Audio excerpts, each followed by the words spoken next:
Domain and range, every 121 student's favorite. Go UNC, go to hell, Duke. Oh, sorry, don't know what that was. Anyway, let's go over domain and range. Here are the 4 different functions that I think will be helpful to introduce the idea. First, we're going to focus on the domain. But before anything, you just need to understand that domain and range are just fancy words for things you already know. Domain is just a fancy way to say what are the x values that are allowed to go in the function and you get a real number, and the range are just a fancy way to talk about the y values, which is going to be the range. This is also, you can think of what inputs are you allowed to put into the function and what outputs will you also get. So those are the 3 main ways you're going to see these 2 ideas. The domain are always talking about your x values and your input. The range will always be the y values, the output values. Words are hard. Okay, so let's go over and try and decide what's allowed over here. We're mainly going to focus on the domain for this video. So we're going to start with the f of x, this nice linear function. So the f of x is equal to 5x plus 3. The way to know what numbers are allowed in the domain, what numbers are we allowed to plug in for x times 5 plus 3, and we know we're going to get a real number at the end. Well, I know I can put in any single positive number times 5 plus 3. I can plug in 0 times 5 plus 3. And I can plug in any single negative number times 5 plus 3. And I can get real answers. So if you ever have just a good old linear equation like this, the answer is going to look like this. And that's a fancy way to say all real numbers. And if the domain is all real numbers, since we can plug in any single x value, then the range is also going to be all real numbers. The f of x, any single linear equation for the rest of your math life, we always know that the domain's all real numbers. It's never going to change. All linear equations have a domain of all real numbers. It's when we start getting to radicals and rational functions, or we start having excluded values, that it starts getting slightly more complicated. So let's look at the g of x now. Now, if you remember last year, we went over imaginary numbers. You know that if you take the square root of 9, you get positive 3, but the square root of negative 9 is 3i. You get that imaginary number. Now, technically, that is not a real number, and so you are not allowed to have negative 9 in your domain as far as we're talking.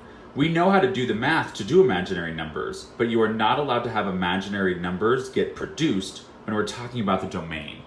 So if we're looking up here at the radical equation, we're asking ourselves, what numbers can we plug in for x? And after we subtract 2, and then take the square root, and then times 3, we're going to still get a real number. So I know if I plug in like the number 4 here, 4 minus 2 is 2.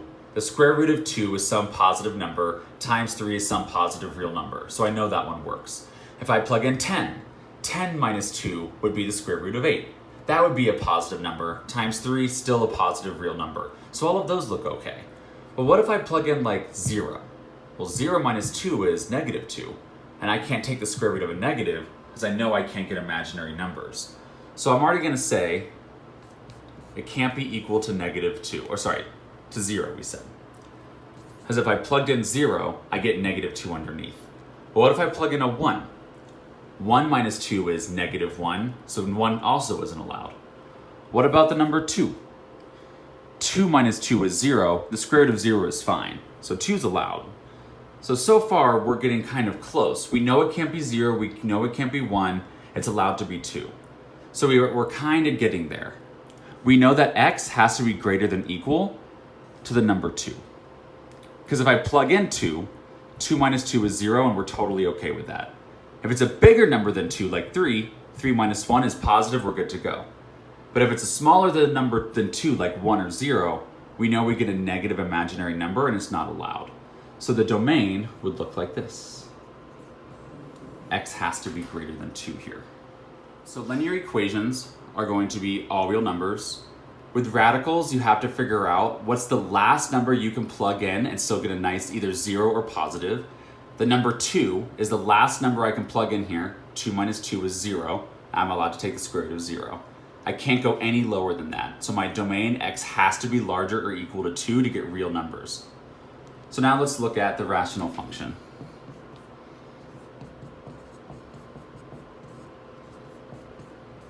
we're still asking ourselves, what numbers are we allowed to plug in for x and get a real number? Now, when we look at fractions here, the only thing that actually matters is you are never, ever, ever, ever, ever, ever, ever, ever, never allowed to divide by 0. We never divide by 0. So whenever you see a rational function, this crazy fraction with variables, we just have to say x is not allowed to equal whatever number is going to make this down here 0. So let's take a look. 4x plus 2. I'm going to sort of write that down here. What number will I plug in here and end up getting 0? Think about that for yourself for a second. So what number times 4 plus 2 will end up giving me 0?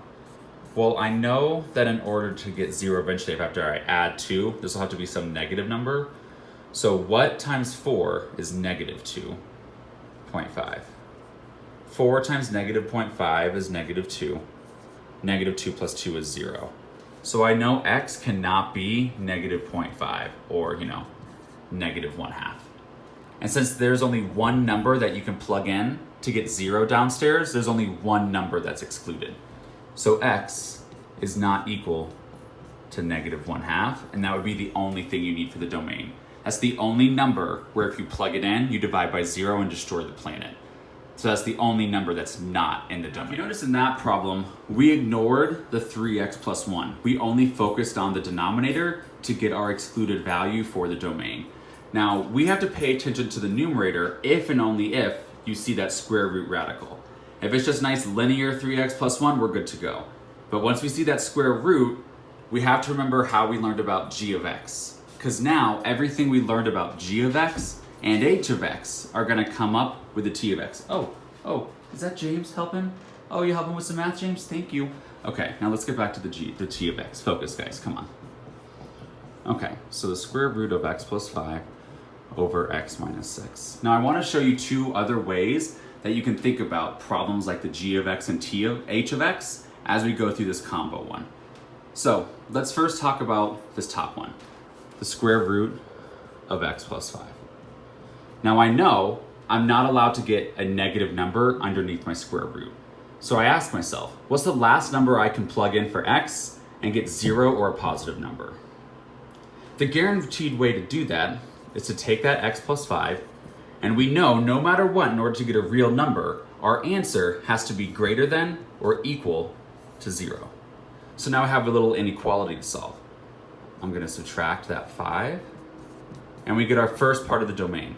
X must be greater than equal to negative 5. X must be greater than equal to negative 5. So whenever you have a radical, you can take whatever's underneath, set it greater than equal to 0, and solve. And boom, you'll have your first condition. Same thing would have happened up here. If you had set this equal to 0, x minus 2 is greater than equal to 0 and solve, you would just add 2 and that would be your final answer there. So now let's focus on the denominator, x minus 6. Now, just like with the radicals, we knew that it had to be greater than equal to 0. With denominators, we know there's only one thing that has to be true. It can't be equal to 0. So we're just going to set whatever the denominator is, x minus 6, not equal to 0 and solve. Only one step. X is not allowed to be positive 6, which makes sense. If you plug in 6 minus 6, you get 0 in the denominator, you're ending the world. So then x is not allowed to be 6. And so there are your 4 different functions, and to the side here are the domains for each of those functions.